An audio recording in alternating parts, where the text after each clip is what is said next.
అందరికీ నమస్కారం.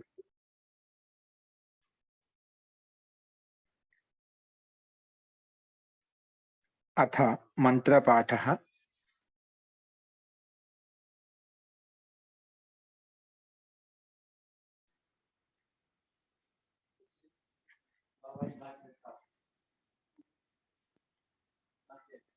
ఓం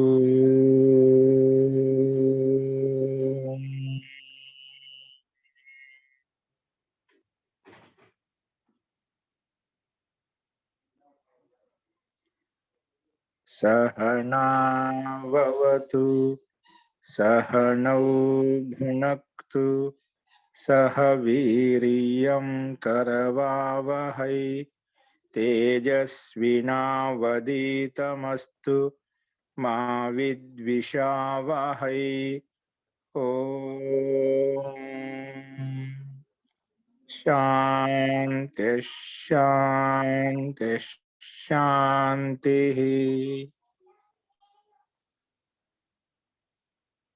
సర్వేభ్యో నమః. అందరికీ నమస్కారం అండి. నిన్న చెప్పిన పాఠంలో ఎవరికైనా సందేహాలు ఉన్నాయండి? నిన్న మనము ఈకోఝల్ అనే సూత్రం చెప్పుకున్నాము. ఇగంతాద్ ధాతోః పరః జలాదిః సంకిత్వద్ భవతి. ఇగంత ధాతునకు పక్కన ఉన్నటువంటి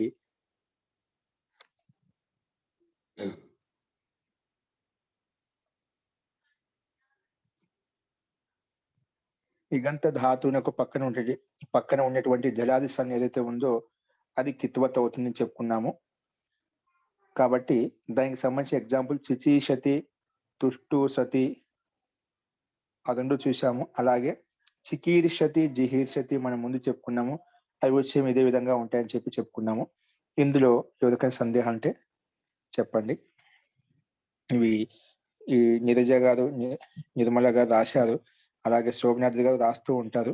కానీ సూత్ర రూపంలో ఉంటాయి కూడా అర్థం చేసుకోవచ్చు, ఏ సూత్రం ఎక్కడ పనిచేసిందని. అది కూడా మీరు ఉపయోగించుకోవచ్చు. తో వీళ్ళంతా బాగా చక్కగా రాస్తున్నారు. ఇంకా వేరే వాళ్ళు రాస్తున్నారు, అది పేరు తెలియదు నాకు. తో అలాగే మీరు ప్రాక్టీస్ చేస్తూ ఉంటే మనకు తెలుస్తూ ఉంటుంది. కాబట్టి అలా మీరు కూడా ప్రయత్నం చేస్తుండి కనీసం మొత్తం వ్యాఖ్యానం లేకపోయినా మన సూత్ర రూపంలో వేసిన పలానా సూత్రం ఈ రకంగా వచ్చి ఇక్కడ పనిచేసింది, దానివల్ల ఈ మార్పు వచ్చింది, ఆ రకం తెలుస్తూ ఉండాలి. కాబట్టి మొత్తం రాయకుండా సూత్రం రాసినా కూడా మనకు ఒక ఐడియా, అవగాహన వచ్చేస్తుంది. కాబట్టి అలాగో చూస్తూ ఉండండి. వస్తు ఇంకొక సందేహం చెప్పండి. చికీర్షతి, జిహీర్షతి మనం ముందు చెప్పుకున్నాం, సేమ్ ఒకే విధంగా ఉంటాయి. ముందు చెప్పిన విధంగానే ఇక్కడ చిచీషతికి సమానంగా చికీర్షతి కూడా సేమ్ ఒకే విధంగా ఉంటుంది. ఓకే అండి. తో అస్తు. తో ముందుకు వెళ్దామంటారు అయితే.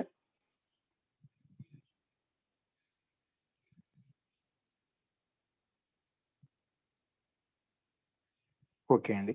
ప్రకృతమనుసరామః. మనము హలంతాచ్య అనే సూత్రం చెప్పుకుందాం అండి. ఇప్పుడు నిన్న ఈకోఝల్లో ఉండేటువంటి ఉదాహరణ చూసాము. సింపుల్ గా ఉన్నాయి, దాన్ని బట్టి మనం మిగతా కూడా అర్థం చేసుకోవచ్చు. కాబట్టి అవన్నీ మీరు చూశారు. ఇంకా రాసిన గ్రూపులు కూడా పెట్టాం, వాటిని అర్థం చేసుకుని ఇంకా సందేహం ఉంటే మీరు చెప్పిన పాఠమే కాకుండా అంతకన్నా ముందు పాఠాల్లో కూడా ఎవరికైనా సందేహం ఉన్నా మీరు అడగవచ్చండి. ఇబ్బంది లేదు, ఎప్పుడైనా అడగవచ్చు.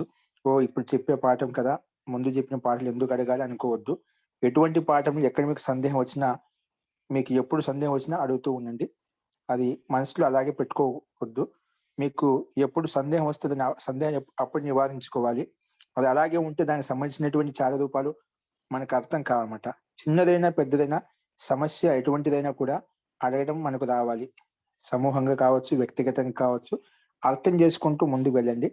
అప్పుడే మనకు ఈ వ్యాకరణంలో ఆనందం వస్తుంది. కాబట్టి అర్థపూర్వకంగా మనకి ఇది మనలో శబ్ద సంరచన, వాక్య సంరచన మీద, అంటే శబ్దం యొక్క స్వరూపాన్ని మీద ఒక అవగాహన తీసుకొస్తుందన్నమాట. ఎందుకంటే వ్యాకరణం అంటే వ్యాక్రియంతే శబ్దాః అనేది వ్యాకరణం. ఈ శబ్దాల యొక్క స్వరూపాన్ని, శబ్దంలో ప్రకృతి ఏంటి, ప్రత్యయం ఏంటి, ఇక్కడ ఏ గుణం వచ్చిందా, వృద్ధి వచ్చిందా, దీర్ఘమైందా, లోపమైందా, ఇటువంటి శబ్దం యొక్క స్వరూపం తెలుస్తుందంట. కాబట్టి శబ్దం యొక్క స్వరూపాన్ని అర్థం చేసుకోవాలంటే మనం అర్థపూర్వకంగా ఉండాలి. కాబట్టి అది ప్రయత్నం, అర్థపూర్వకంగా ప్రయత్నం చేస్తూ ఉండండి. మన ప్రయత్నం ఉండాలి. చేయంగా ఒకసారి మనకు పూర్తిగా అర్థం, అవగాహన రాకపోవచ్చు. కానీ మన వైపు నుంచి కనీసం ప్రయత్నం ఒకసారి జరగాలి. ప్రయత్నం జరుగుతుంటే వినంగా ఖచ్చితంగా అర్థమవుతుంది. కాబట్టి అర్థం చేసుకోవడానికి ప్రయత్నం చేస్తూ ఉండండి. అస్తు. ఇప్పుడు మనం అదే క్రమంలో ఉన్నటువంటి 10వ సూత్రము హలంతాచ్య. ఇదేమంటుందంటే ఇది కూడా కిత్ ప్రకరణంలో ఉంది. ఇది ఎవరికి కిత్వ చేస్తుందంటే ఏ సందర్భంలో చేస్తుంది? పై సూత్రము ఇగంత ధాతువునకు పక్కన జలాది సన్కు కిత్వ చేసింది. ఈ సూత్రం ఏమంటుంది? హలంతాచ్య. హలంతాచ్య చూడండి, మీకు స్లైడ్ మీద కనిపిస్తుంది.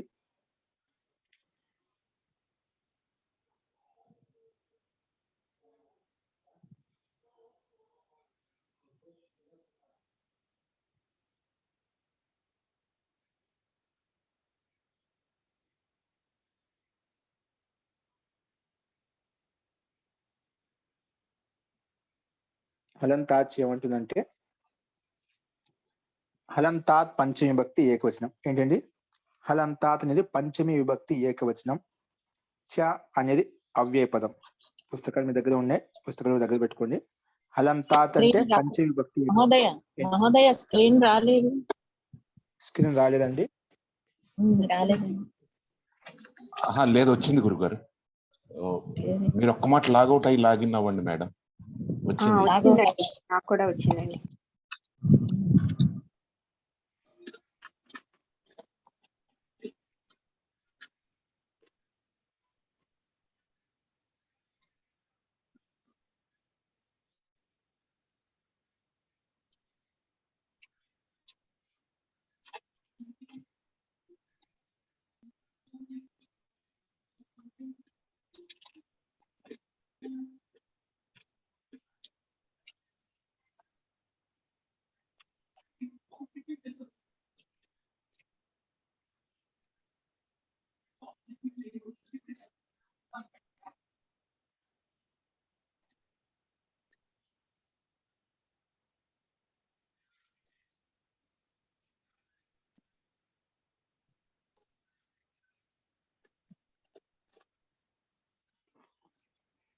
సరే అండి, చూసుకోండి. ఇక్కడ హలంతాచ్య. హలంతాత్ ఏంటి? పంచమి భక్తి ఏకవచనం. హలంతాత్ పంచమి భక్తి ఏకవచనం. చ అనేది అవ్యయ పదం. చ ఏంటండి? అవ్యయ పదం. ఇక్కడ సమాసం ఇచ్చాము మనం. హలంతాత్ అనే పదాన్ని విడదీసి చెప్పుకుంటున్నాం. అంటే విగ్రహ వాక్యం ద్వారా హలంతాత్ అంటే ఏమిటి అదే విషయాన్ని ఇక్కడ ఇంకా ఓపెన్ చేసి చెప్పాడు. హల్ చ అసౌ అంతశ్చ. హల్ చ అసౌ అంతశ్చ కలిపితే హలంతః అయిపోయింది.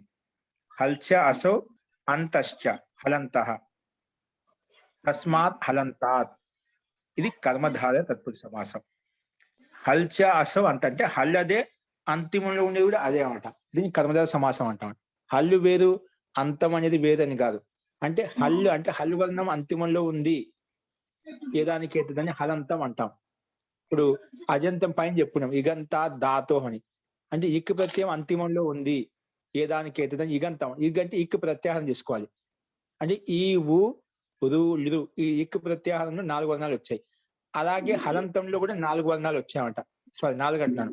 హలంతంలో కూడా హల్ హయవటి నుంచి మొదలుకొని లా వరకు మధ్యలో ఉండేటువంటి వర్ణాలు మొత్తం వచ్చేస్తాయన్నమాట. సో హల్ చ అసౌ అంతశ్చ. హల్ వర్ణం అంతిమంలో ఉంది ఏ దానికైతే దాన్ని హలంతం అంటాం. దాన్ని ఏమంటాం? హలంతం. అచ్చు అంతిమంలో ఉంది ఏ దానికి దాన్ని అజంతం అంటాం.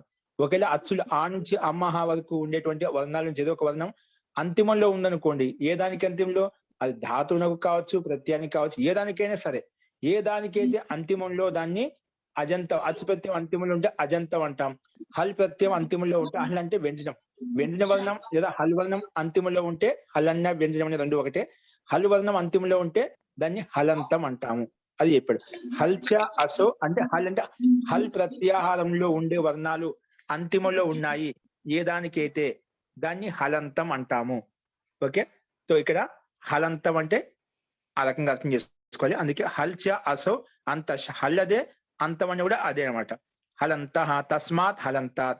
తస్మాత్ ఎందుకంటే సూత్రంలో హలంతాత్ పంచమి భక్తి పెట్టాం కాబట్టి అది రూపంలో తీసుకొచ్చి పెట్టాం అనమాట. అందుకే తస్మాత్ హలంతాత్. ఇదే సమాసం కర్మధారయ తత్పురుష సమాసము. ఓకేనా? కర్మధార తత్పురుష సమాసం అంటే రెండింటికి ప్రాధాన్యత, అంటే హల్ అదే, అంతమని అదే అన్నమాట. ఓకే, పైనుంచి ఇకో జల్ సూత్రం నుంచి మొత్తం ఇకహ జల్ అనే 2 పదాలకు అనువృత్తి వస్తుంది. అంతకంటే ముందు వృధ విధ ముష గ్రహి స్వపి ప్రత్యహ సంశ్చ, సంశ్చలో సన్ ప్రత్యయం అండి. సన్ ప్రత్యయానికి ఇక్కడ ష అయిపోయింది సంధి నియమ ప్రకారంగా. సో అక్కడి నుంచి సన్ ప్రత్యయం కూడా వస్తుంది అన్నమాట. సన్ ప్రత్యయం వస్తుంది.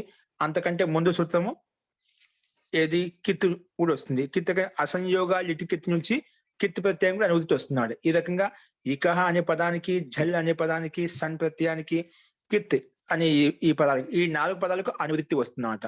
ఈ హలంతాచ్య అనే సూత్రంలో ఉండే పదాలను, ఇక్కడ అనువృత్తిలో వచ్చిన 4 పదాలను అన్నిటిని కలుపుకొని మన సూత్రాలను చెప్పుకుంటాం. హలంతాచ్య అంటే ఏమిటి అనేది. ఓకే, సో అర్థ. ఇప్పుడు అర్థాన్ని గమనించండి.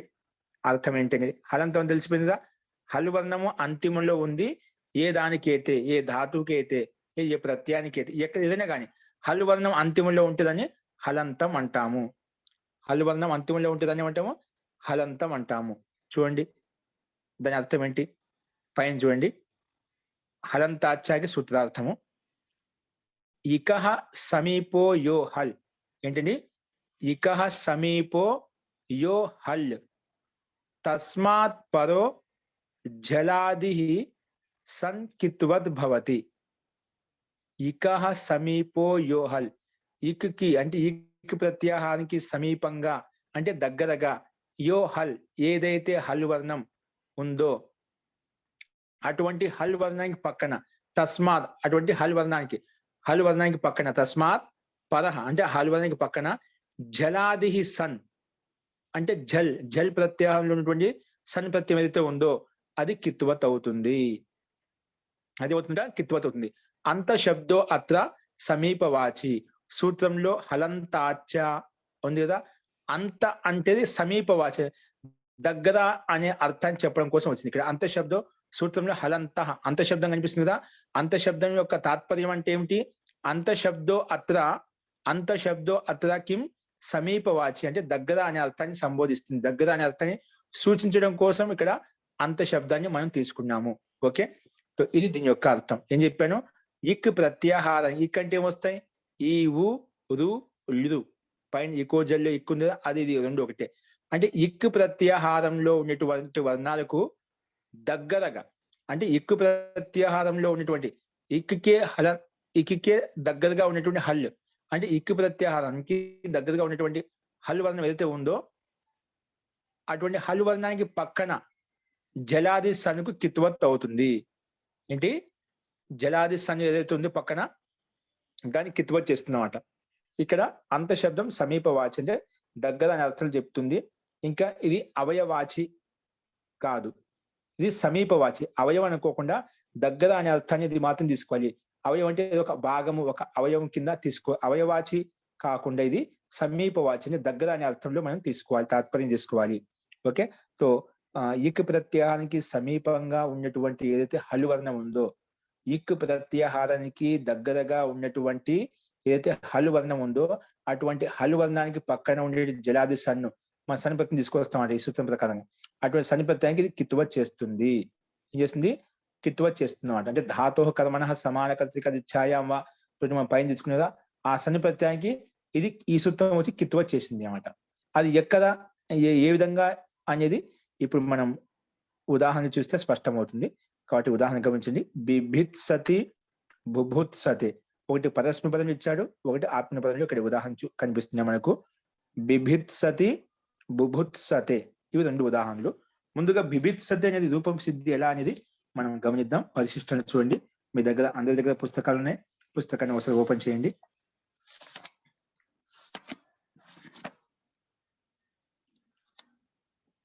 చూడండి, బిభిత్సతి అనే రూపం సిద్ధి. ఇవన్నీ దాదాపుగా మనకు ఇప్పుడు చెప్పుకున్న ఉదాహరణ సిద్ధిలోంచే వస్తుంటాం, మాటికి వస్తుంటాయి. ప్రతి సిద్ధి కూడా ఒక విశిష్టమైన అర్థాన్ని, విశిష్టమైన రూపసిద్ధిని మనకు నేర్పిస్తూ ఉంటుంది అన్నమాట. కాబట్టి ముందు అర్థం కాకపోయినా ఇక్కడ అర్థం అలా అనుకోవద్దు. ప్రతిదీ మనం ఎక్కువ ఎక్స్ప్లెయిన్ చేసి చెప్తున్నా అర్థం అవుతుంది. అక్కడ అర్థం కూడా ఈ సిద్ధిని అర్థం చేసుకోవాలని ప్రయత్నం చేస్తుంది. ఇది అర్థం కాకపోయినా ఇంకోటి ఏదైతే వస్తుందో సిద్ధి, దాన్ని అర్థం చేసుకుంటే మీ ప్రయత్నం కొంచెం విశేషంగా ప్రయత్నం చేస్తూ అనేది ఖచ్చితంగా అర్థమవుతుంది. కాబట్టి ఎందుకంటే అర్థం కాదంటే ఇక్కడ ఏం లేదు. కాబట్టి మనం చెప్పేటప్పుడు ఏది ఏ రకంగా పనిచేస్తుంది మీరు దాన్ని కొంచెం గమనించాల్సి ఉంటుంది. కాబట్టి ఇక్కడ బిభిత్సతి కూడా ఇప్పుడు రూపసిద్ధి మీకు నీట్ గా అర్థమవుతుంది. ఒకసారి గమనించండి ఏ సూత్రం ఏ రకంగా వచ్చి పనిచేస్తుంది మనకు, అది అవగాహన మనకు తెలియాలి. కాబట్టి ఇది గమనించండి. చూడండి, మనకు రూపసిద్ధి స్లైడ్ మీద కనిపిస్తుంది.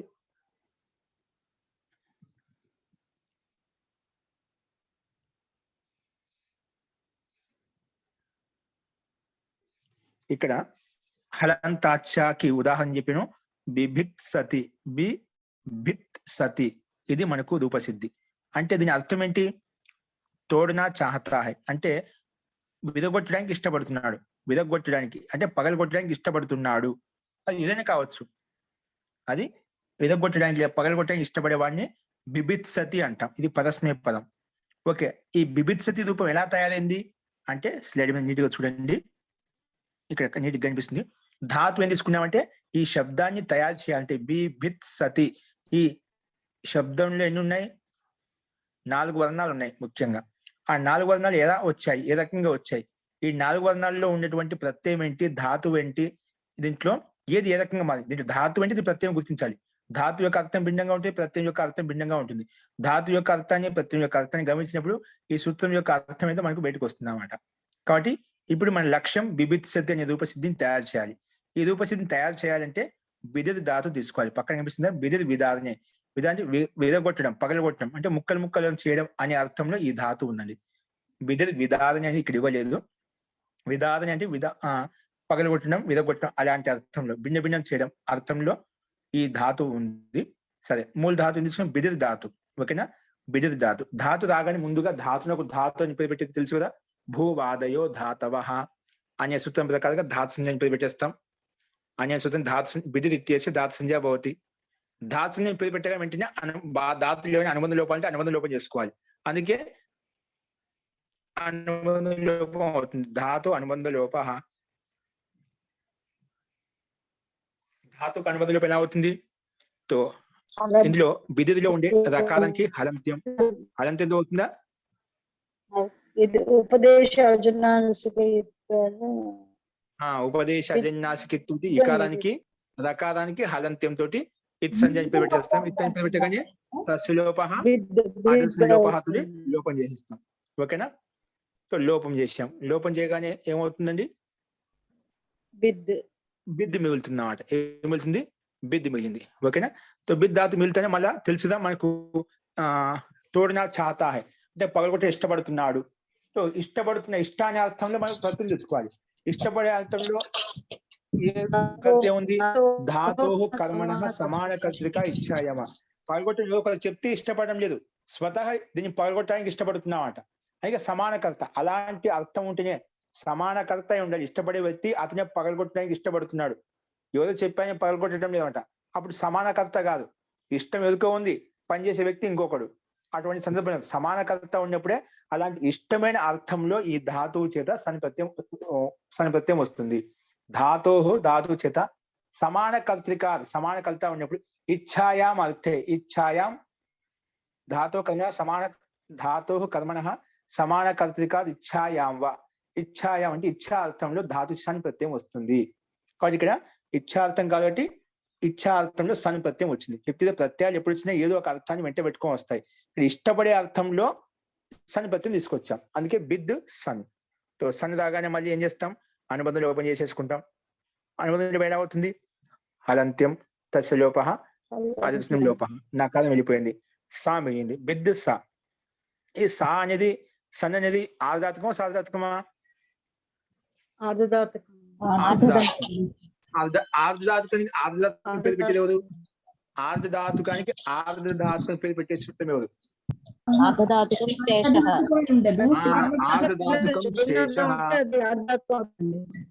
ఏంటండి? తింగిషిత్ భిన్నమైంది కాబట్టి తింగిషిత్ భిన్న ప్రత్యయాలు ఏవైతే ఉన్నాయో దానికి ఆర్ధధాతుకం పేరు. కానీ ఆర్ధధాతుకం పేరు పెట్టేది ఎవరు? ఆర్ధధాతుకం శేష వచ్చి చెప్తున్నమాట. అంటే ఇది నామకరణం చేసేది ఇదే అన్నమాట. వచ్చి నామకరణం చేసింది ఆర్ధధాతుకం పేరు పెట్టింది. సరే, ఆర్ధధాతుకం పేరు పెట్టక ఏం లాభం వచ్చింది మనకు? వెంటనే పుగంత లఘు పదస్య చ అనే సూత్రం వచ్చేసి పరిగెత్తుంట. ఎందుకంటే ఇదేముంటుంది, ఆర్ధధాతుకం పక్కన ఉంటే లఘు ఉపధాకి నేను గుణము చేస్తాను. పుగంతానికి లేదా లఘు పదానికి, ఇక్కడ పుగంతం లేదు, లఘు పదం ఉంది. లఘు ఉపధాకి నేను దీర్ఘం చేస్తాను, గుణం చేస్తాను అంటుందంట. ఆర్ధధాతుక ప్రత్యయం పక్కన ఉంటే, ఇప్పుడు సనికి ఆర్ధధాతుకం పేరు పెట్టేసుకున్నాం, అటువంటి ఆర్ధధాతుకం పక్కన ఉంటే ముందున్న అంగానికి, అంగమే కదా ప్రత్యయం పక్కన ఉంటే ముందు ఆటోమేటిక్ అంగం అయిపోతుంది. ఇది మాటి చెప్పుకోవాల్సిన అవసరం లేదు. ప్రత్యయం ఏ ధాతువు చేత అయితే ప్రత్యయం తీసుకొచ్చామో అది వెంటనే దానికంటే ముందున్న ప్రత్యయానికంటే ముందు అది అంగం అయిపోతుంది. ఏ ధాతువు చేత అయితే ప్రత్యయం తీసుకొచ్చామో అటువంటి ప్రత్యయం ప్రక్కన ఉంటే ముందున్నది ఏదైనా కానీ ఆ ధాతు అంగం అయిపోతుంది. యస్మాత్ ప్రత్యయ విధిస్తదాది ప్రత్యయేంగం అనే సూత్రం ప్రకారంగా ప్రత్యయ పరతః పూర్వస్య అంగ సంజ్ఞా భవతి. ఆ రకంగా దీనికి అంగ సంజ్ఞ అని పేరు వస్తుందన్నమాట. ఓకేనా? కాబట్టి అంగం ఉంది కాబట్టి పుగంత లఘు పదస్య వచ్చింది.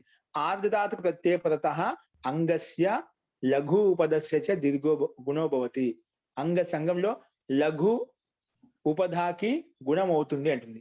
అసలు ముందు లఘు ఉపధ అంటే ఏమిటి? ఆర్ధధాతుకం పక్కన ఉంది, అంగం అని తెలుసు, ముందు దానికి అంగం అని చెప్పాం. ఆ అంగంలో లఘు ఉపధ అంటున్నాం. లఘు అంటే ఏమిటి, ముందు ఉపధ అంటే ఏమిటి? లఘు అంటే ఏమిటండి? లఘు ఉపధ అంటే లఘు అంటే హ్రస్వం లఘు, హ్రస్వాక్షరానికి లఘు అని పేరు. హ్రస్వం లఘు, హ్రస్వాక్షరం అయితే దానికి లఘు అని పేరు. ఇక్కడ లఘు ఉందండి, బిద్లో హ్రస్వాక్షరం ఈ ఉంది కదా, దానికి లఘు అని పేరు. ఓకే, మరి ఉపధ అంటే ఏమిటి? లఘు ఉపధాకి, లఘు అయితే ఉంది, ఉపధ అంటే ఏమిటి? ఉపధ అయితే కిం ఉపధాతు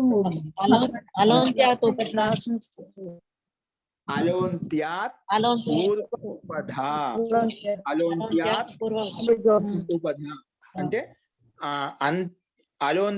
అంత్యాత్ పూర్వం అల్ ఉపధా సంజ్ఞకో భవతి. అంత్యాత్ పూర్వం, అంతిమ వర్ణానికి పూర్వం ముందు, అంత్యాత్ పూర్వం హల్లు ఉపధా సంజ్ఞకో భవతి. అంతిమ వర్ణానికి ముందున్న వర్ణాన్ని ఉపధ అంటాం. అంతిమ వర్ణానికి జస్ట్ ముందున్న వర్ణం ఏదైతే ఉందో, ఏదైనా కావచ్చు, హల్లు కావచ్చు, అచ్చు కావచ్చు, ఏదైనా అంతిమ వర్ణానికి ముందున్న వర్ణాన్ని ఉపధ అంటాం. ఇక్కడ బిద్ ధాతు, అంతిమ వర్ణం ద, దకానికి ముందున్న అక్షరం ఏంటి?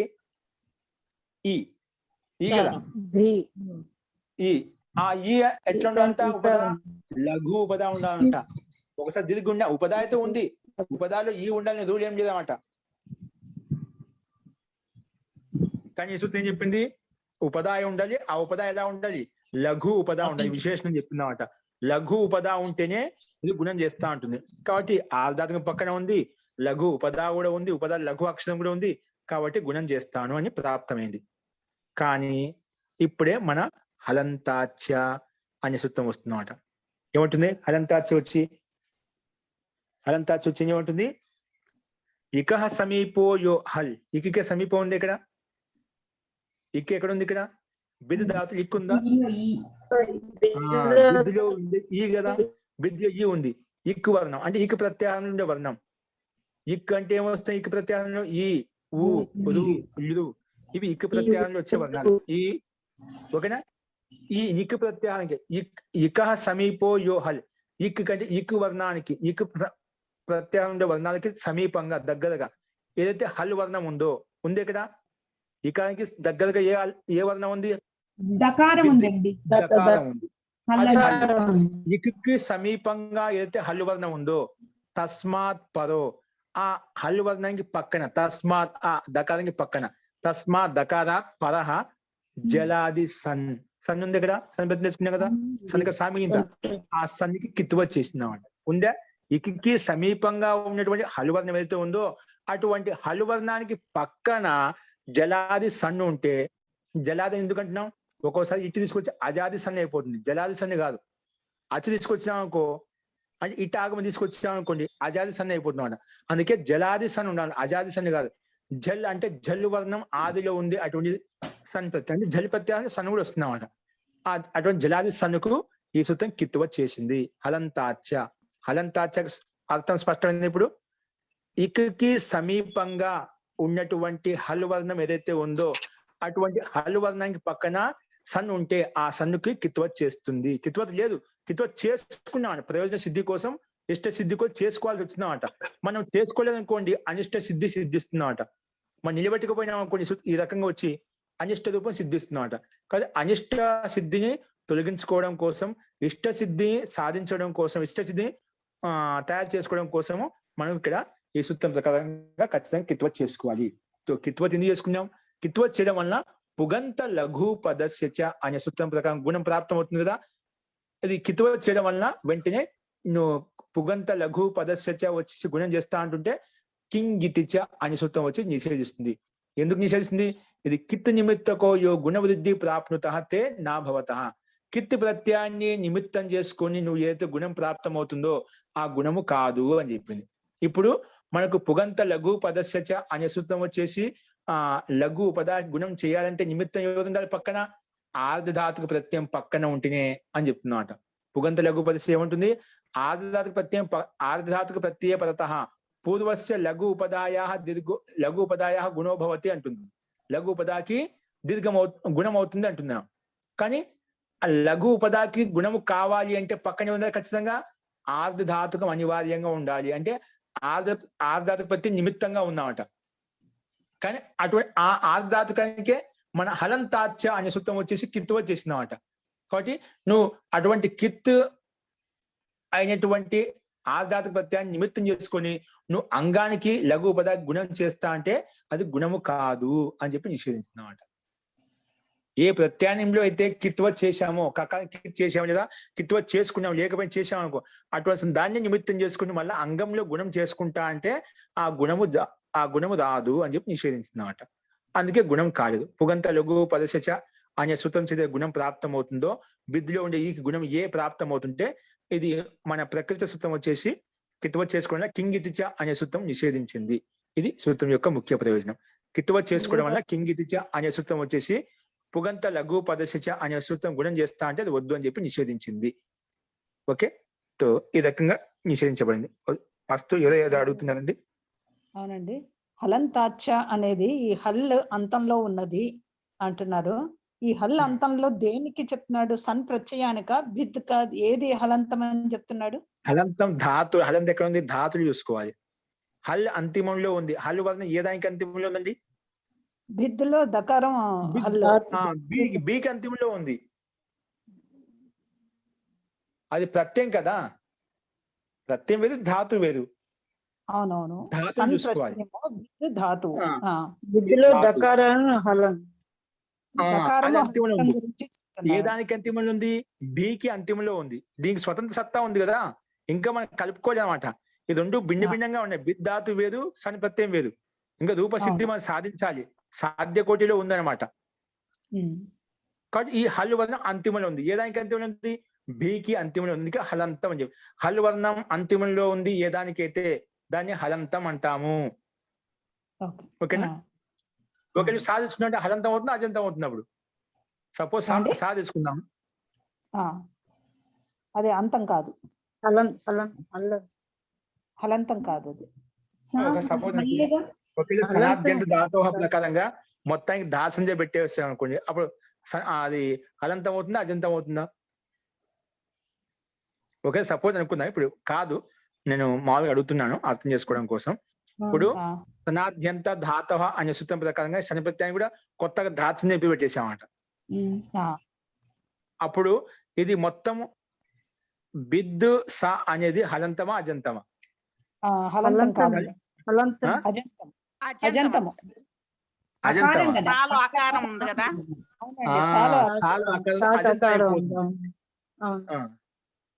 ఓకేనా? ఒకే సాల ఆకారం లోపం సన్ ప్రత్యయం నకారానికి లోపం చేయలేము అనుకుందాం. సపోజ్ ఇంకా అనుబంధం లోపం చేయలేము మనం. అప్పుడు ఏమవుతుంది? హలంతం అవుతుంది. హలంత ధాతు అంటాం. అప్పుడు ఏమంటాం? హలంత ధాతు అంటాం.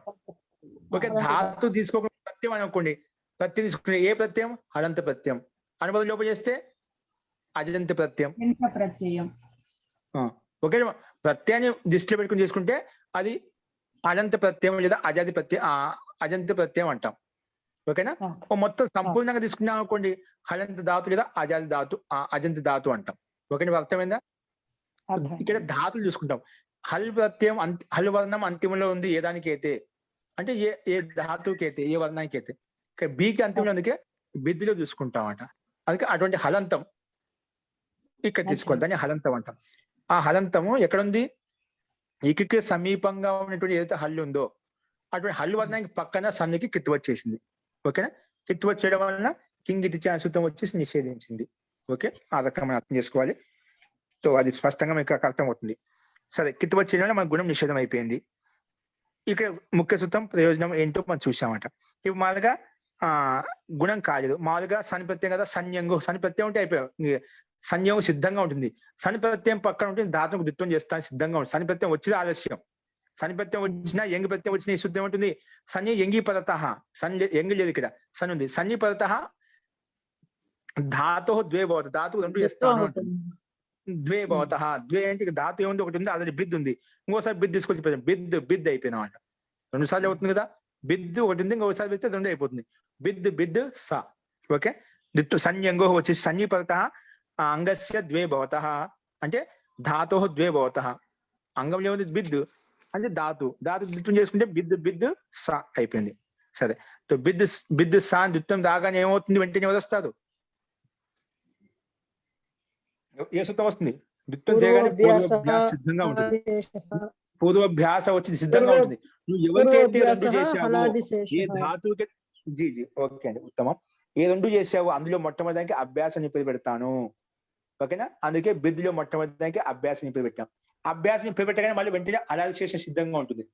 హలాదిలో నువ్వు అభ్యాసం నింపి పెట్టావుదా, అటువంటి అభ్యాసంలో ఆది హల్ వర్ణం మాత్రమే ఉంటుంది. హలాది శేష, ఆది హల్ వర్ణం మాత్రమే శేషంగా ఉంటుంది, మిగులుతుంది. ఆది హల్ వర్ణం మాత్రమే మిగులుతుంది అని చెప్పినమాట. అందుకే బిద్దులో మొట్టమొదటి బిద్దుకి అభ్యాసం నింపి పెట్టాం. అందులో ఆది హల్ వర్ణం ఏంటి? బిద్దులో ఉండే బా, అదొకటి మిగులుతుంది అని చెప్పింది. అంటే ఏదైతే ఆదిలో లేదో అది తొలగించిపోతుంది, నిషేధించబడుతుంది. అందుకే బిద్దులో ఉండే దకారం వెళ్ళిపోతుంది. అచ్చు విషయం అంజదు కాబట్టి అట్లాగే ఉంటుంది. అందుకే బిద్దులో ఉండే దకారం రెండో హల్లు కాబట్టి ఆదిలో లేదు కాబట్టి అది తీసివేస్తాం. అప్పుడు ఓన్లీ బి మిగులుతుంది అభ్యాసంలో. ఓకేనా? హలాది శేష అనే సూత్రం అభ్యాసంలో ఒకటే హల్లు మాత్రమే ఉండాలి, రెండో హల్లు కనిపించకుండా చేస్తుంది. ఎప్పుడు ఎన్నిసార్లు వస్తున్నది? అభ్యాసంలో ఎప్పుడు కనిపించినా ఆది హల్లు వర్ణం మాత్రమే ఉండాలి, రెండో హల్లు వర్ణం ఎక్కడ కనిపించకూడదు. రెండో హల్లు వర్ణము ఎప్పుడు ఎక్కడ కనిపించకుండా చేస్తున్నాం, సిద్ధంగా ఉంటుంది. ఒకసారి 4-5 సార్లు ప్రాప్తమైన 4-5 సార్లు కానీ వచ్చి కానీ అసూత్రం ప్రవృత్తి అయిపోయి దాన్ని తొలగించేస్తుంది. దాని యొక్క దాయత్వం, దాని యొక్క పని ఏంటి? అభ్యాసంలో ఆది హల్లు వర్ణం మాత్రమే కనిపించాలి, రెండో స్థానం మూడో స్థానం ఎక్కడ కనిపించినా అది అక్కడ ఉంచదు, తీసేస్తుంది, తొలగించేస్తుంది. కాబట్టి ఇక్కడ కూడా బిద్దులో ఉండే దకారం తొలగిపోయింది, బి మాత్రం మిగిలింది. బి ఇప్పుడు స్థితి ఏంటి మనకు? బి బిద్ సన్, సన్క స, బి బిద్ స, బి బిద్ స.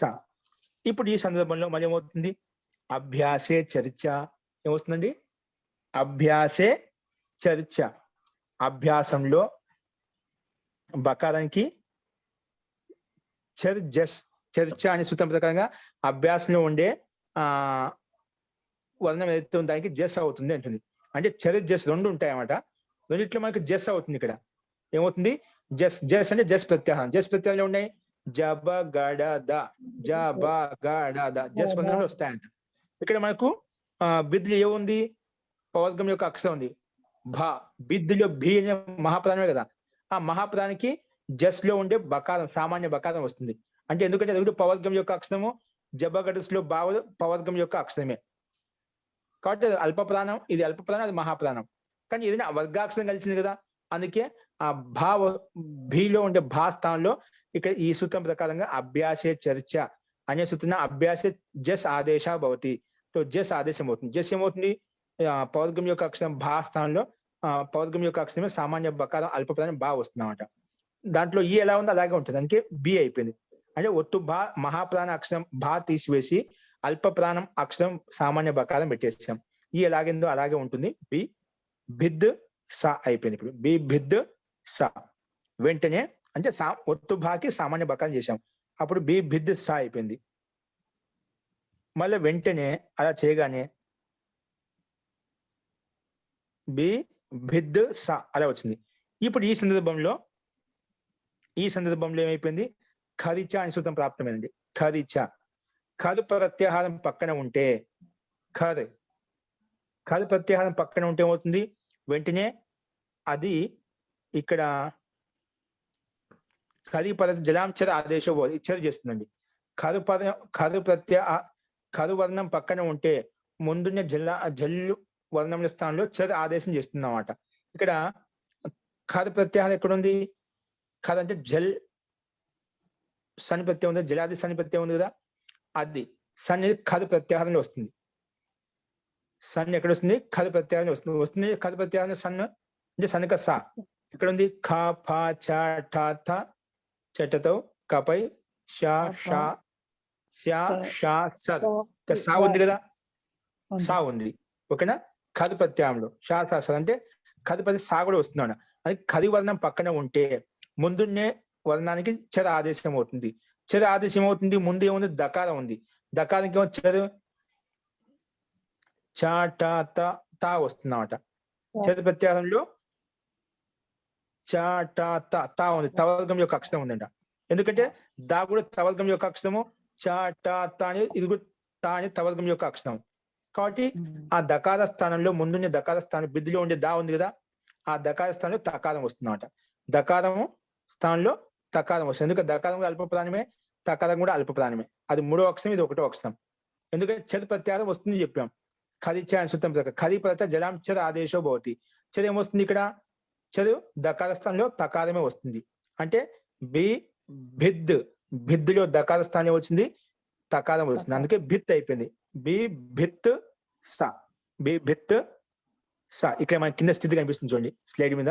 బి భిత్ సా. ముందుగా అభ్యాస చర్చ ప్రకారం ఒత్తు బకారం సామాన్య బకారం చేశాం. ఈ బిద్దులో ఉండే దకారానికి దానికి తకారం చేసేసాం ఖరిచ సూత్రం ప్రకారం. బి భిత్ సన్క సా. ఓకే, బి భిత్ సా. ఇప్పుడు ఈ సందర్భంలో ఈ మొత్తానికి మళ్ళీ సనాద్యంత ధాతవ. ఎందుకంటే ఇవన్నీ సనాద్యంత ధాతవ ప్రకారంగా మొత్తానికి ధాత్సన్య పెట్టాం. అంటే సన్ ప్రత్యయం అంతిమంలో ఉంది ఏ దానికైతే. సన్ ప్రత్యయం ఏ దానికి అంతిమంలో, ఏ వర్ణానికి అంతిమంలో ఉందండి? సన్ ప్రత్యయం ఏ వర్ణానికి అంతిమంలో ఉంది? బి భిత్, బి భిత్ మొత్తానికి 3 వర్ణాలకి అంతిమంలో సా ఉందన్నమాట. అది సనంతం అంటాం. అందుకే సనంతం ఉంది కాబట్టి సనాద్యంత ధాతవ అనే సూత్రం ప్రకారంగా సన్ ప్రత్యయం అంతిమంలో ఉంది ఏ వర్ణాలకైతే ఆ మొత్తం సముదాయానికి సనాద్యంత ధాతవ అనే సూత్రం ధాతు సంజ్ఞ కొత్త పేరు పెట్టేస్తుంది, కొత్త నామకరణం చేసేస్తుంది. సన్ ప్రత్యయం ఏ వర్ణాలకైతే అంతిమంలో ఉంది ఆ వర్ణ సముదాయం మొత్తానికి సా పర్యంతం మొత్తానికి ఏం పేరు పెట్టింది? ధాతు, కొత్తగా ధాతుని పేరు పెట్టేసింది. అంటే సన్ ప్రత్యయాన్ని కూడా ధాతు కింద మార్చేసింది. అందుకే బిభిత్స అనేది ధాతు. ఇప్పుడు బిభిత్స అంటే ధాతు. ధాతుని పేరు పెట్టగానే మళ్ళీ ధాతో ఇదం అధికార సూత్రం. అస్మిన్ అధికారే వర్తమాన లట్, లట్ స్థానంలో అనుబంధ లట్కి అనుబంధ లోపం చేస్తే ఇల్లు మిగులుతుంది. ఆ ఇల్లు స్థానంలో మళ్ళా లస్య అధికారాన్ని పెట్టి తిప్ తస్జీ సిప్ తస్థ ప్రకారంగా ప్రథమ పురుష ఏకవచనంలో తిప్ ప్రత్యయం వస్తుంది.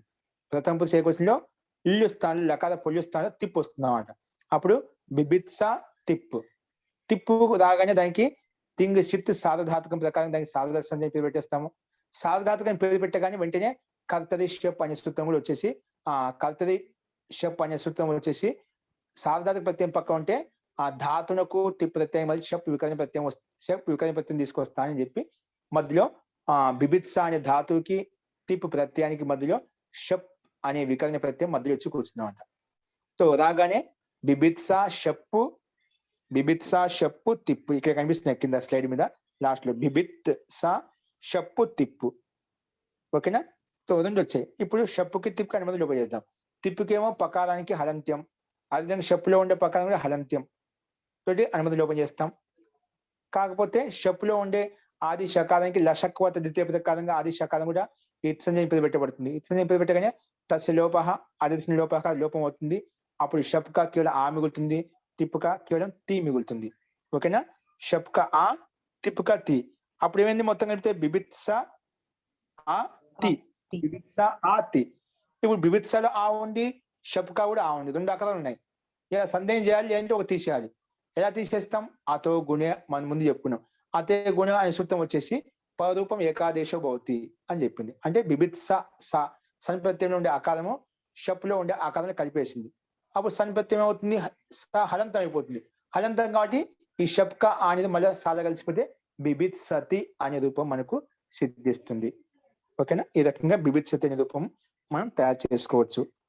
ఓకే, ఇప్పుడు ఇందులో ఒక సందేహం చెప్పండి. బిభిత్సతి అనే రూపంలో ఒక సందేహం ఉంది. ఇప్పుడు బిభిత్సతి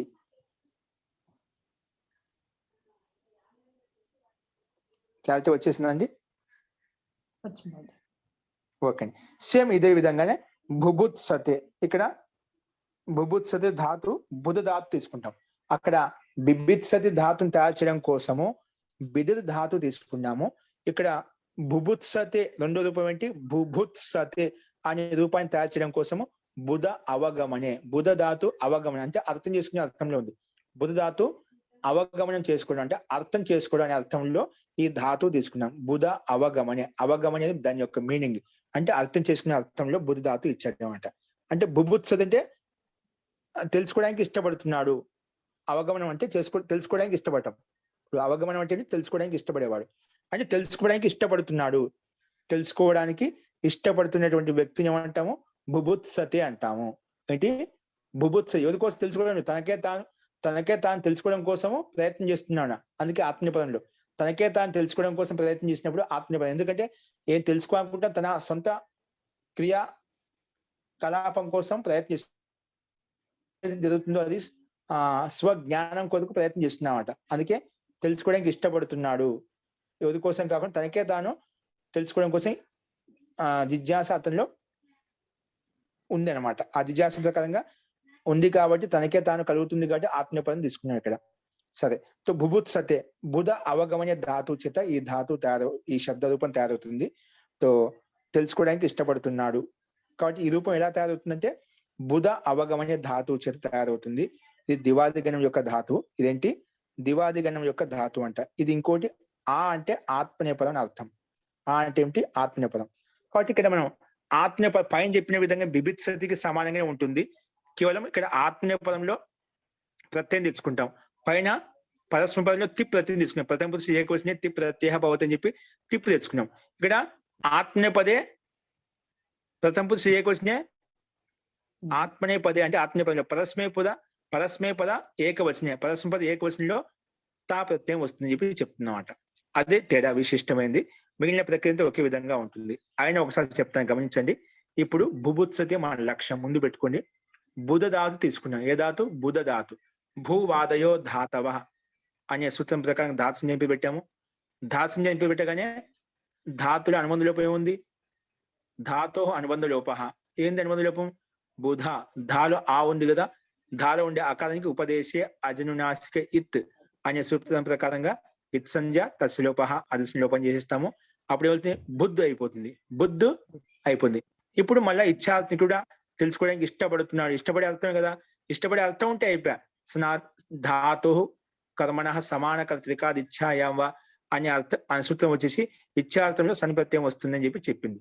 అందుకే బుద్ధు సన్ అంటే సన్ ధాతుకి పక్కనే ప్రత్యయ పరష్ట ప్రకారంగా సన్ ప్రత్యయం వచ్చింది. బుద్ధు సన్. సన్ రాగానే అనుబంధ లోపం చేస్తాము. నకారం వెళ్ళిపోతుంది. ఇక్కడ సా మిగులుతుంది. మళ్ళీ దానికి సాకి ఆర్ధాతకం శేష ప్రకారం ఆర్ధాతకం సంధ్యని పేరు పెట్టుకుంటాము.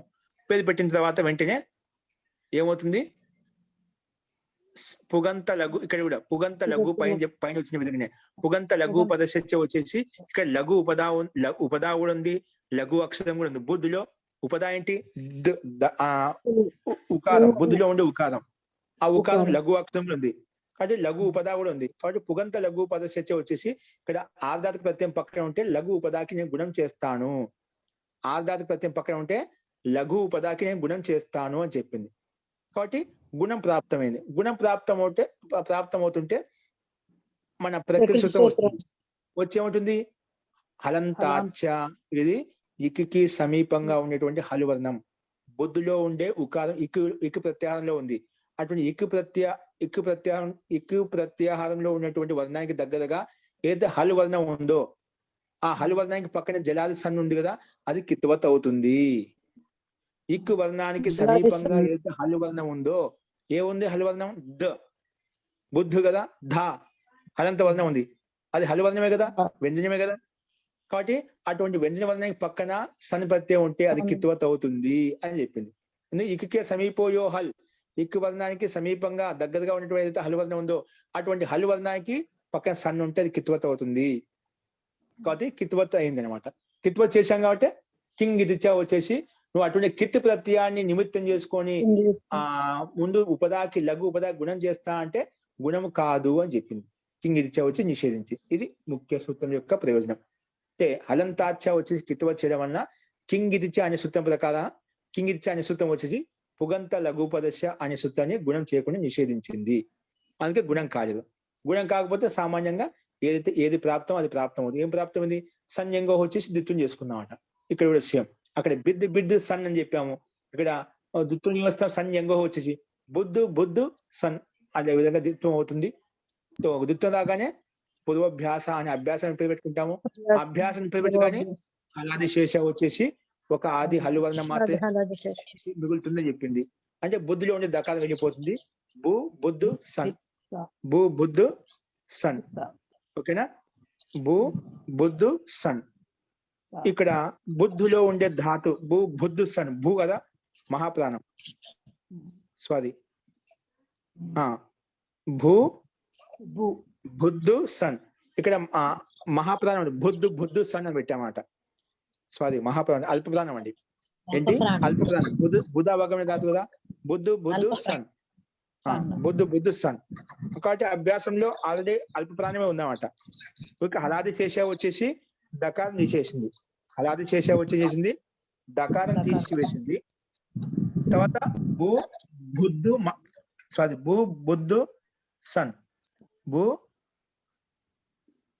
బుద్ధు సన్. కానీ మనకు ఆ అభ్యాసానికి పక్కన ధాతు ఏదైతే ఉందో అది మహాప్రాణం కావాలి. ఎందుకు బుభుత్ సతి అంటున్నాం. అభ్యాసంలో సామాన్య బకారంలో ఓకే. అభ్యాసం పక్కన ఉన్నటువంటి ధాతు ఏదైతే ఉందో ఆ ధాతు ఆది అక్షరం మహాప్రాణం కావాలి. బుభుత్ సతే కావాలి మనకు. ఓకేనా? బుభుత్ సతే కావాలి. ఓకేనా? కాబట్టి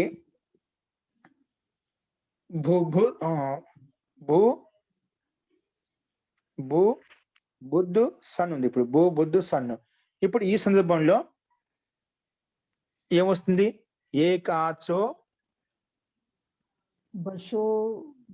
ఏకాచో బసో బస్ జసంతస్య ద్వోహు. ఇక్కడ మనకు ఒక సకారం ఉంది. దానికి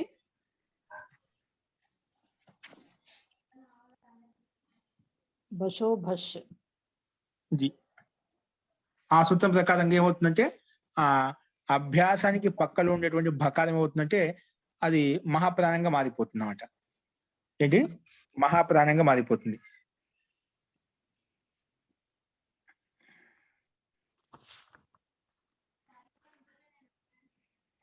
మహాప్రాణంగా మారిపోతుంది కాబట్టి మనకు మన అనుకున్న ఇష్టసిద్ధి ప్రకారంగా బుద్ధు అయిపోయింది. ఇప్పుడు అయిపోయింది బుద్ధు స. ఇప్పుడు ఈ సందర్భంలో మన ఖరిచ అనే సూత్రం వచ్చేసి ఏం చేస్తుంది?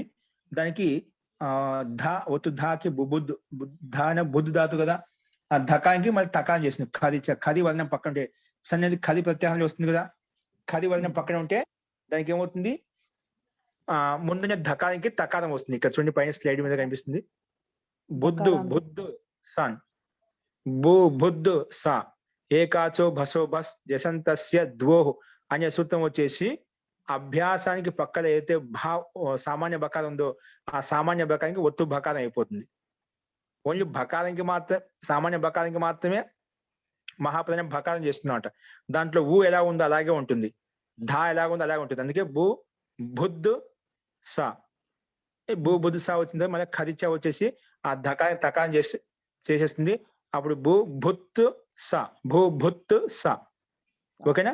ఇది మళ్ళా సనాద్యంత ధాతువు ప్రకారం ఇది మొత్తం ఒక ధాతు కొత్తగా ఏర్పడింది. బుభుత్స అనే ధాతు ఏర్పడింది. ధాతు ఏర్పడిన తర్వాత మళ్ళీ ధాతుకు అధికారానికి వెళ్ళిపోయి వర్తమాన లట్ ప్రకారం లట్ తెచ్చుకుంటాం. లట్కి అనుబంధం ఓపెన్ చేస్తాం. అప్పుడు పొల్లు మిగులుతుంది. ఆ లకార పొల్లు స్థానంలో మనం ప్రతిని తెచ్చుకోవాలి. అప్పుడు సిప్తస్తి ప్రకారంగా మొత్తం 18 ప్రత్యయాలు వచ్చే లకార స్థానంలో. కానీ అక్కడ మనం పరస్మయ పదం కాకుండా ఆత్మీయ పదాన్ని ప్రతిని తెచ్చుకుంటాం. అందుకే అక్కడ ఆత్మీయ పదే ఆత్మీయ పదే అంటే ఆత్మీయ పదంలో ప్రథమ పురుష ఏకవచనే తా ప్రత్యయో భవతి.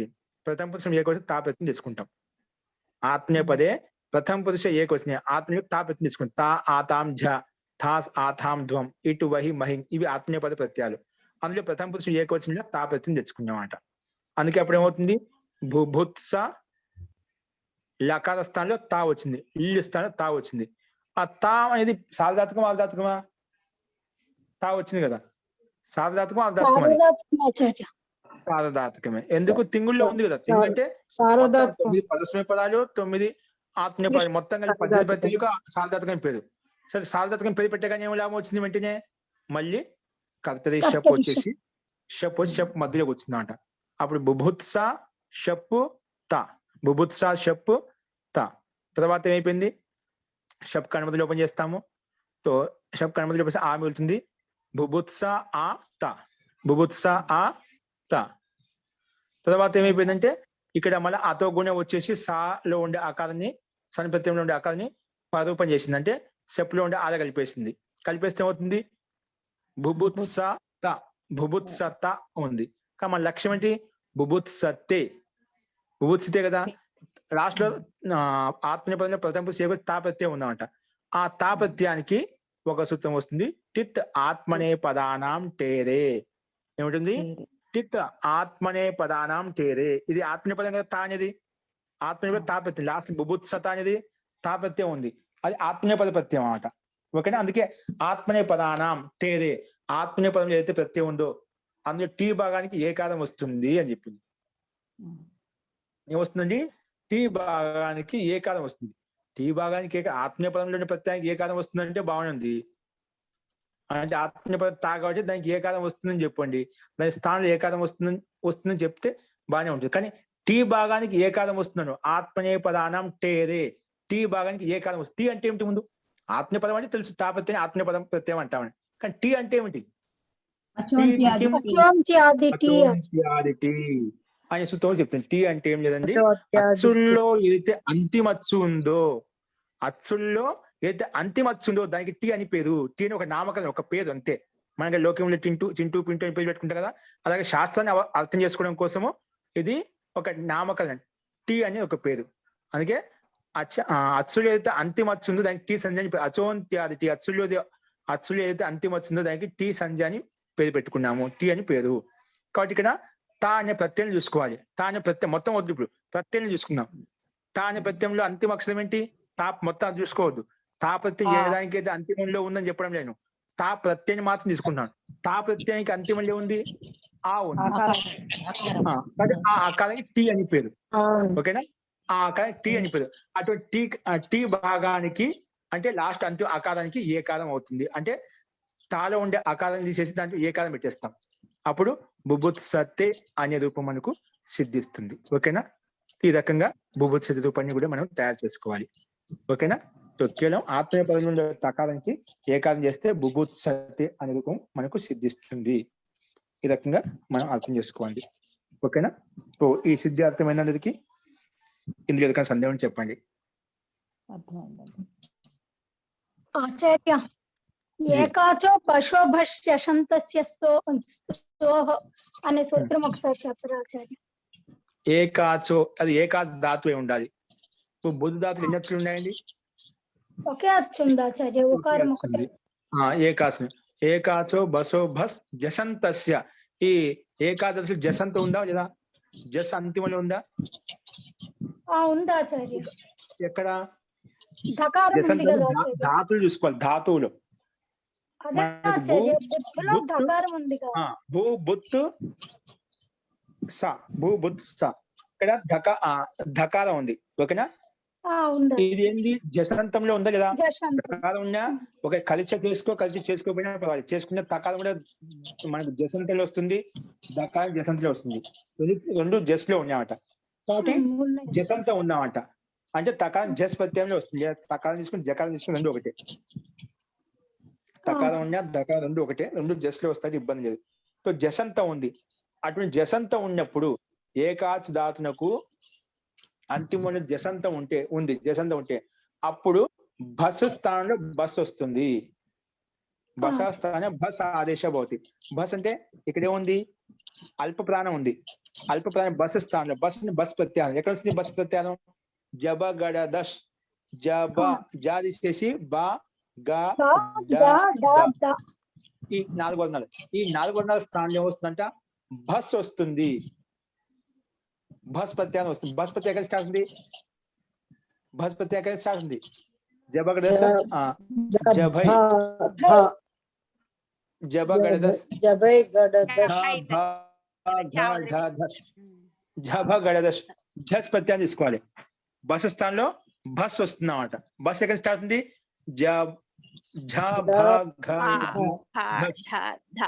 మహాప్రాణాలు వస్తాయంట. అంటే భాని తీసుకోవాలి. బస్సులు ఏమొచ్చే క్రమంగా అక్కడ 4 వర్ణాలు ఉన్నాయి. అందులో ఇక్కడ బస్ అన్నప్పుడు భా జ భా ఘ భా ఘ ఢ ధ ఇక్కడ ఉన్నాయి 4 అక్షరాలు ఉన్నాయి. ఇక్కడ ఏమొస్తుంది మనకు, ఇది ఏ వర్గం యొక్క అక్షరము, అల్ప పవర్గం యొక్క అక్షరం కాబట్టి అక్కడ భానే తీసుకుంటాం. బస్ లో ఉన్న మొట్టమొదటి అక్షరం ఉంది. బస్సు స్థానంలో బస్ మొట్టమొదటి అక్షరం భా తీసుకుంటాం అంట. ఓకేనా? అంటే ఆ భా అనే అల్పప్రాణం బస్సు స్థానంలో బకార స్థానంలో మహాప్రాణం భా వస్తుందట. ఆ రకంగా భష్ అయిపోతుంది. ఓకేనా?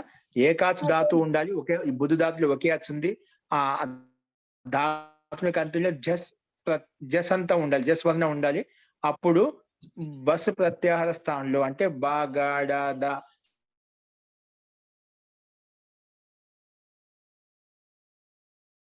ఈ 4 వర్ణాలు వస్తాయి, క్రమంగా వస్తాయి. ఇది బా కాబట్టి అదే వర్గం యొక్క అక్షరం భా వచ్చేసింది. ఓకేనా? అందుకే భస్ అయిపోయింది. ఇక్కడ భుత్ అయిపోయింది. భుభుత్స అయిపోయింది. ఆత్మపైన తా తెచ్చుకున్నాము, షప్ తెచ్చుకున్నాము, ఆత్మగుణతో పరరూపం చేసాము. బుభుత్సత కిత ఆత్మనే పదానాం టేరే అనే సూత్రం ప్రకారంగా ఆత్మీయ పదంలో మనం టీ భాగానికి ఏకారం చేస్తే బుభుత్సతే అనే రూపం మనకు సిద్ధించింది. టీ అంటే గుర్తుపెట్టుకోండి, అచోంత్యాది. అచ్చోళ్ళు ఏదైతే అంతిమ అచ్చు ఉందో అది ఎక్కడైతే అచోం, అది ప్రత్యయం చూసుకుంటాం. అది సందర్భాన్ని బట్టి ప్రత్యయం చూసుకుంటున్నావా, ఎక్కడ చూసుకున్నా గమనించాలి. ధాతులు తీసుకుంటున్నా అది గమనించాలన్నమాట. ఇక్కడ ప్రత్యయం తీసుకుంటున్నాం అంటే ఆత్మీయ పదానాం టేరే. ఆత్మీయ పదం అంటే ఆత్మీయ పదం ప్రత్యయం మాత్రం చూసుకోవాలి. ఆత్మీయ పద ప్రత్యయం తానే. ఆ తాలో టీ భాగం ఏంటి, అచ్చుల్లో అంతిమ అచ్చు ఒకటే అచ్చు ఉంది. మామూలుగా అచ్చులలో అంతిమ అచ్చు అని అనుకోండి, కానీ 2, 3 ఉంటే ఇది ఆదిలో ఉంది, ఇది అంతిమ అని చెప్పుకోవచ్చు. ఎక్కడ ఒకటో వచ్చింది అనుకోండి, అప్పుడు ఏం చేస్తాం, ఒకటి ఇదే వస్తుందండి. ఒకటి కూడా ఆద్యంతో టకితో, ఆద్యం టకితో వస్తుందా, ఆద్యంత వదే కస్మిన్, ఆద్యంత వదే కస్మిన్, ఏకస్మిన్ చెప్పి ఆద్యంతవత్ వ్యవహార భవతి. ఇప్పుడు మనకు లౌకిక ఉదాహరణ చెప్తా అంటే, ఎవరికైనా ఒకటే కొడుకు ఉన్నా అనుకోండి, ఇది నా పెద్ద కొడుకు, ఇదే నా చిన్న కొడుకు అంటాం కదా. అంటే పెద్ద చిన్న అయినా ఇదే నా మొదటి కొడుకు, ఇదే నా అంతిమ కొడుకు అని రకం చెప్పుకుంటే అది ఏదైనా సంతాన విషయంలో. అలాగే ఒకటే అచ్చు ఉన్నప్పుడు ఇదే అంతిమచ్చు, ఇదే అవసరమైతే ఇదే అంతిమచ్చు అనుకోవాలి, అవసరమైతే ఇదే ఆది అచ్చము తీసుకోవాలి. ఇక్కడ అంతిమం అన్నా కాబట్టి అంతిమం చెప్పుకుంటాను. అచ్చుల్లో అంతిమచ్చుకి టీ సంధ్య అని పేరు. ఒకవేళ ఏదైనా ఆదిలో పని చేసుకోవాలనుకోండి, అక్కడ సూత్రం చెప్తుంది ఇది ఒకటే అచ్చు ఉంది, ఇది ఆదిలో ఉంది, ఇంకో 2 అచ్చు లేదు కాబట్టి ఇదే ఆది అని తీసుకుంటాం. సందర్భం బట్టి ఇదే ఆదిగా తీసుకోవచ్చు, సందర్భం బట్టి ఇదే అంతిమంలో ఉందని చెప్పి భావించుకొని మనం కార్యసిద్ధి చేసుకోవచ్చు. ఇక్కడ మనకు అచోంత్యాది అనే సూత్రం ప్రకారంగా అంతిమం అని చెప్పి భావించి దానికి ఆత్మీయ పదంలో టీ భాగానికి ఏకారం చేసుకున్నాము కాబట్టి బుభుత్సతే అనే రూపం మనకు సిద్ధించింది. ఓకే, ఈ రకంగా ఈ 2 రూపాయలు మనం అర్థం చేసుకోవాలి, ఇలా ప్రాక్టీస్ చేసుకోవాలి. ఇందులో ఎవరికైనా సందేహం ఉంటే చెప్పండి.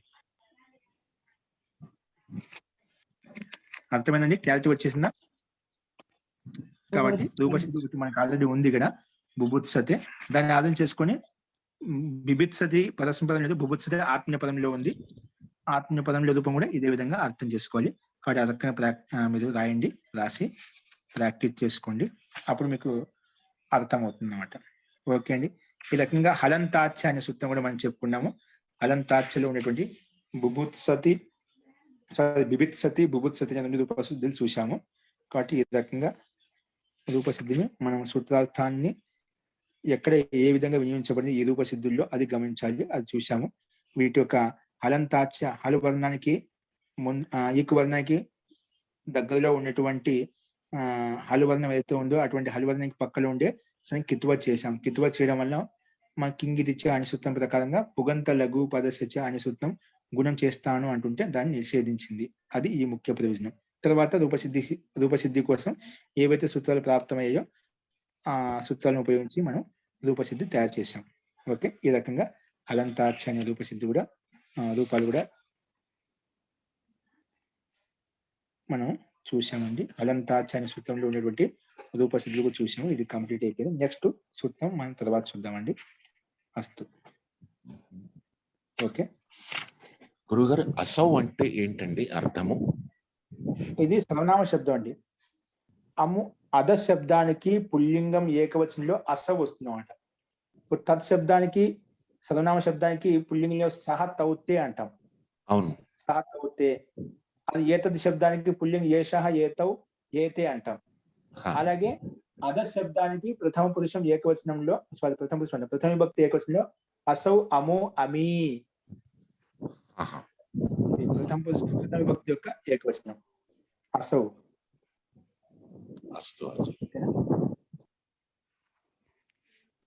ఆచార్య,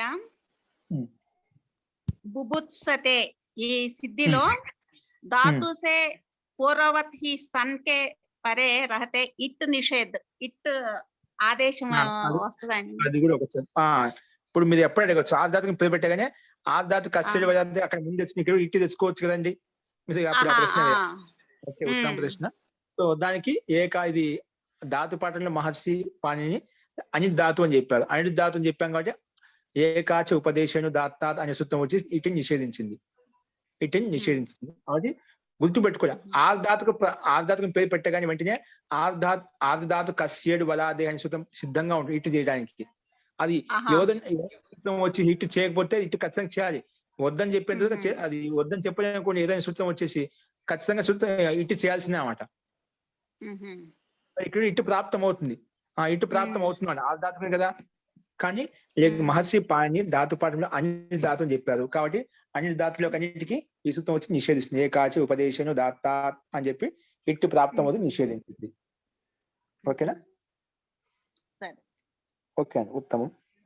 అందుకే ఇంటి కనిపించలేదు, మనకు సూత్రంలో కనిపించలేదు, బిభిత్సతుల్లో కనిపించలేదు, ఇక్కడ కూడా కనిపించలేదు. కానీ మనకు ప్రాప్తం అవుతుంది. ఎలా వెళ్ళిపోయిందని తెలియాలి కదా. అడిగితే ప్రశ్న సమానం చెప్పాలి. మనకి ఇక్కడ లేదు కదా అని చెప్పి దానికి సందర్భం రాలేదు కదా అని చెప్పి చెప్పుకోకుండా ఉండడం. ఏదైనా ప్రశ్న అడిగా అనుకోండి పొదుపక్షి ఇక్కడ ఇటుకు చేసుకోవచ్చు అని చెప్పి అనుకోండి, మనకు తెలియాలి. ఏకాచి ఉపదేశం దాత్తాత్ వచ్చేసి ఇటు నిషేధిస్తుంది. ఎందుకు నిషేధించింది? మహర్షి పాణిని దీని ధాతు పాఠంలో అన్నిటి ధాతు అని చెప్పారు. అన్నిటి ధాతు ఉన్నప్పుడు ఇది ఇటు రాదు. ఎక్కడ సెట్ ఉంటుందో వాటికి మాత్రమే ఇటు అని వస్తుంది. అంటే ధాతు పాఠంలో మహర్షి పాణిని ఏ ధాతునకు ఇటు వస్తుంది, ఏ ధాతునకు ఇటు రాదు అని చెప్పి అక్కడ క్లారిటీగా చెప్పేశాను. ఈ ధాతు ఇటు రాదు. కొన్ని చోట్ల ఎక్కడ అవసరం అనుకోండి ఇటు రా అని చెప్పాం, కానీ అవసరం అటువంటిప్పుడు విశిష్టమైన సూత్రంతో మనం అక్కడ ఇటు లేదు కానీ అనిట్ ధాతు, కానీ ఇటు అవసరం, అక్కడ వేరే విశిష్టమైన సూత్రం ప్రకారం ఇటు తీసుకొస్తాం. ఒకసారి ఇటు వస్తుంది మనకు అవసరం లేదు, మనం విశేష సూత్రం ద్వారా దాన్ని నిషేధిస్తాం. అటువంటి కూడా స్థితి కూడా ఉంటుంది అన్నమాట. కాబట్టి ముందు ఒక క్లారిటీ ఇచ్చేసాడు. కొన్ని ధాతులు వీటిని షట్ ధాతులు అంటాం, వీటిని అనిట్ ధాతులు అంటాం. ముఖ్యంగా అదే ఉంటుంది సిద్ధాంతం ప్రకారం. అవసరాన్ని బట్టి కొన్ని చోట్ల మనకు కావాలనుకుంటే తెచ్చుకుంటాం, కావాలని నిషేధిస్తాం. అక్కడ విశిష్టమైన ప్రయోగం ద్వారా మనం నిషేధిస్తాం. సూత్రం వచ్చి చెప్తున్నామంట. సామాన్య సిద్ధాంతం ఒకటి ఉంటుందన్నమాట. ఆ సిద్ధాంతం విశిష్ట సందర్భాల్లో విశిష్ట కూడా జరుగుతూ ఉంటే దానికి ప్రాప్తి కూడా జరుగుతూ ఉంటుంది అన్నమాట. ఏదో చెప్తున్నారు? అది వివిధిషతి దాంట్లో మనకి ఇట్ట ఆగమం వచ్చింది కదండి అంటున్నాను. వివిధిషతి అందులోని ఇట్ట ఆగమం వచ్చిందండి. వివిధిషతి అక్కడ ఇట్ట షేట్ వల్ల అదే సూత్రం ద్వారా మనకి ఇట్ట ఆగమం వచ్చిందండి. వచ్చిందండి. ఓకే అండి, అట్లా మనకు తెలుస్తుంది. రూపసిద్ధిని చూడగానే ఇక్కడ ఏది ధాతు, ఏది ప్రత్యయం, ఏది ఇట్టు, ఏది ఆత్మీయపదము, ఏది ఎక్కడ ఈకారం వచ్చింది, ఎక్కడ ఈకారం లోపం చేసాం, అవన్నీ మనకు సూత్రం దగ్గర క్లారిటీగా పద విభాగం తెలిసిపోతుంది. ఇప్పుడు బుభుత్సతిలో ఏది ధాతు, ఏది అభ్యాసము, ఏది ప్రత్యయము, ఏది ఆత్మీయపదము, ఏది శప్రత్యయము, శప్రత్యయం ఎక్కడ ఉంది, ఇవన్నీ చెప్పగలుగుతాం కదా. ఆ శబ్దం యొక్క స్వరూపం చూడగానే వాటిలో ఒక్కొక్క అవయవం మనకు కనిపించాలి అన్నమాట. సమూహంగా అవయ రూపం కనిపించాలి. ఇప్పుడు మీకు బుభుత్సతి అని చెప్పగానే ఏమున్నది దాంట్లో? భూ అనేది మొట్టమొదటి అభ్యాసం, మళ్ళా భూత్ అనేది ధాతు, మళ్ళీ సన్ అనేది ప్రత్యయం. సన్లో ఆ కనిపించింది అన్నమాట. బుభుత్స, సాలో ఉండే ఆ అనేది శప్రత్యయం యొక్క ఆకారం, తా అనేది ఆత్మీయ పదం, తాలో ఉండే ఏకారం దానికి తాను ఉండే ఆకారానికి ఏకారం చేశాము, బుభుత్సతే. అలాగా శబ్దం చూడగానే శబ్దం ఎన్ని అవయవాలను మనకు తెలిసిపోతున్నాడు. ఏది ధాతు, ఎక్కడ ఏ మార్పులు వచ్చాయి, ఎక్కడెక్కడ ఏ విధంగా చేసుకున్నాం. ఇప్పుడు క్లారిటీ కనిపిస్తుంది మీకు. అంటే శబ్దం చూడగానే అవయవంగా మనకు మొత్తం కనిపించాలి, ఎక్కడ ఏ వర్ణాలు ఉన్నాయి, దాని యొక్క పద విభాగం మొత్తం కనిపించే ప్రతి వర్ణం కనిపించాలట. ఇప్పుడు మన రూపసిద్ధి చేసిన ప్రతి వర్ణం కనిపిస్తుంది మీకు ఖచ్చితంగా. అంటే మైండ్ లో తెలిసేమంట అవయవీగా ఉంది, మొత్తం శబ్దంగానే ఉంది. సామాన్య వ్యక్తి చూస్తే ఆ శబ్దం తీసుకుంటామన్నమాట.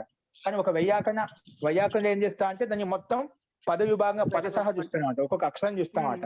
ఒక్కొక్క అక్షరం కనిపిస్తుంది మనకు. మన దృష్టి ఎలా ఉండాలి, వ్యాకరణం యొక్క వ్యాకరణాచార్యకి దృష్టి ఎలా ఉంటుంది, మహర్షి పాణినికి దృష్టి ఎలా ఉంటుంది, దీంట్లో ఏ ప్రత్యయం, ఏ ధాతు, ఎక్కడ ఇకారం వచ్చింది, ఎందుకు ఎక్కడ ఇకారం రాలేదు, ఇవన్నీ చూస్తానన్నమాట. మీరు శని ప్రత్యయం వచ్చింది, శప్రత్యయం కూడా వచ్చింది, శప్రత్యయం శనిప్రత్యయం ఎక్కడ వెళ్ళిపోయింది, మన ఇష్ట సిద్ధి కోసం దాన్ని పదరూపం చేసేసాం. అట్లా ఒక్కొక్క వాటి యొక్క అవయవ విభాగ సకంగా మనకు అర్థం కావాలి, ఏ ప్రత్యయం ఏ ధాతు. అలా ఉన్నప్పుడు శబ్దం యొక్క అర్థం యథార్థంగా మనకు తెలుస్తుంది. ఇలా శబ్దం యొక్క సమూహాన్ని మొత్తం వ్యాకరణం ప్రకారం మొత్తం తెలుసుకున్నాం అనుకోండి, అప్పుడు మనకు వేదంలో, బ్రాహ్మణ గ్రంథాల్లో, దర్శనాల్లో ఎక్కడ ఏ శబ్దం ఉన్నా ధాతు ప్రకృతి, ధాతు ఏంటి, ప్రకృతి ఏంటి, ప్రత్యయం ఏంటి, దాన్ని బట్టి మనం శబ్దం యొక్క అర్థాన్ని యథార్థంగా తెలుసుకోవచ్చు. దాంట్లో మతభేదం ఉండేవంట. వ్యాకరణ రీత్యా మనం చూసామనుకోండి, దాంట్లో మతభేదం రాదు, వ్యత్యాసం ఉండదు. లేదంటే వ్యాకరణ తెలియకపోతే శబ్దానికి ఒక్కొక్క సందర్భం బట్టి అనేక అర్థాలు వస్తాయి. ఒక ధాతువుకు అనేక అర్థాలు ఉంటాయి, అనేక అర్థాలు కూడా ఒకే ధాతుకు ఉంటాయి. ఒకే ధాతుకు అనేక అర్థాः ధాతవः భవంతి. ధాతులు అనేక అర్థాన్ని బోధిస్తాను. ఇక్కడ ఒక అర్థం ఇచ్చింది, ఇంకొక అర్థాన్ని ఇస్తున్నాను. ఇప్పుడు హృదు ధాతు ఉంది, హృదు అంటే హరించడం ఉంది, హృదు అంటే తీసుకెళ్ళడం ఉంది, హృదు అంటే ఇంకా వేరే అర్థాలు ఉన్నాయి. సందర్భాన్ని బట్టి, ప్రసంగాన్ని బట్టి, ప్రకరణాన్ని బట్టి ఒక్కొక్కటి ఒక విధంగా అర్థం మారిపోతుంటుంది. అది ఎలా తెలుస్తుంది మనకు, అక్కడ ఉండే శబ్దాన్ని బట్టి, శబ్దంలో ప్రకృతి ప్రత్యయాన్ని బట్టి ఏ అర్థంలో వచ్చింది. ఇప్పుడు మనకు ఇక్కడ సనిపత్యం చూడగానే సనిపత్యం ఎప్పుడు వస్తుంది ఒక తెలిసి డిక్లేర్ అయిపోయింది అన్నమాట. సనిపత్యం ఇచ్చా అర్థంలో వస్తుంది. ఎటువంటి ఇచ్చా, సమాన కర్తృక అర్థంలో, అంటే కర్త సమానమై ఉండాలి. అటువంటి సమాన అర్థంలో ఇచ్ఛాపూర్వకమైనటువంటి స్థితిలో సనిపత్యం వస్తుందని చెప్పుకున్నాం. ఇష్టంలో కూడా చూడు, దాన్ని ఎట్లా విభాగించాడు. ఇష్టం సామాన్య ఉదికే ఇష్టం ఉండొచ్చు, అది నాకు ఇష్టం ఉండొచ్చు, లేకపోవచ్చు ఇతరులకు ఇష్టం ఉండొచ్చు అన్నమాట. అట్లా కాదు, నీకే ఇష్టం ఉండాలి, దానికోసం నువ్వే ప్రయత్నించాలి. అటువంటి ఇష్టంలోనే సనిపత్యం వస్తుంది. దీన్ని కట్టుపడేసాయి ఈ అర్థం. ఇట్లాంటి అర్థం ఎప్పుడు కనిపిస్తుంది మనకు, వెంటనే సనిపత్యం వస్తుంది. అట్లాగా మనకు వ్యాకరణంలో అష్టాధ్యాయులు 8000 సూత్రాల్లో రకరకాల ప్రత్యయాలు ఉన్నాయి, రకరకాల భిన్న అర్థాలు కూడా ఉన్నాయి.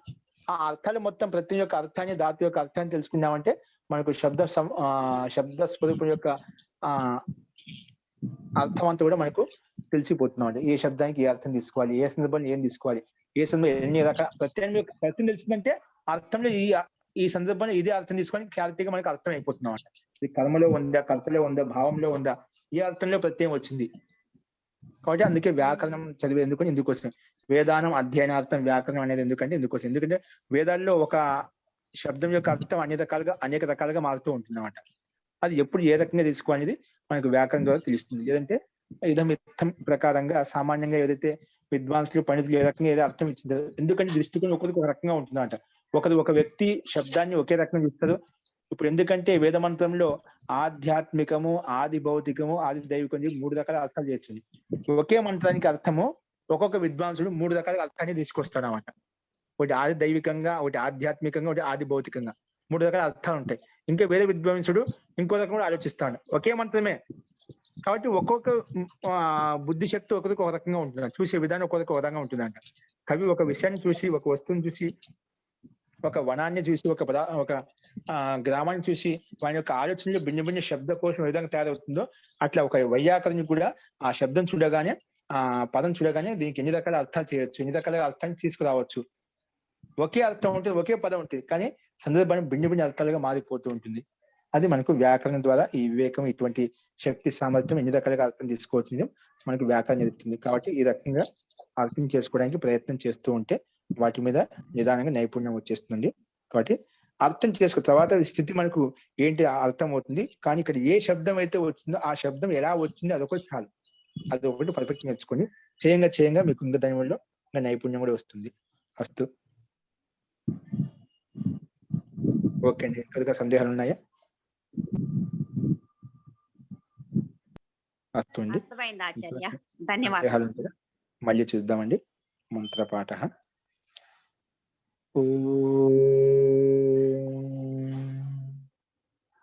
సర్వే భవంతు సుఖినః, సర్వే సంతు నిరామయాః, సర్వే భద్రాణి పశ్యంతు, మా కశ్చిద్ దుఃఖభాగ్ భవేత్. ఓం శాంతి శాంతి శాంతి. సర్వేభ్యో నమః. అందరికీ నమస్కారం అండి. ధన్యవాదాలు మహోదయ. శుభరాత్రి. నమస్కారం మహోదయ. ఓం నమస్తే మహోదయ. నమస్తే సార్. నమస్తే ధన్యవాదాలు సార్. ఆచార్య. నమో నమః. నమస్తే మహోదయ. అస్తు. నమస్తే అండి. సర్వేభ్యో నమః. సర్వేషాం శుభరాత్రి.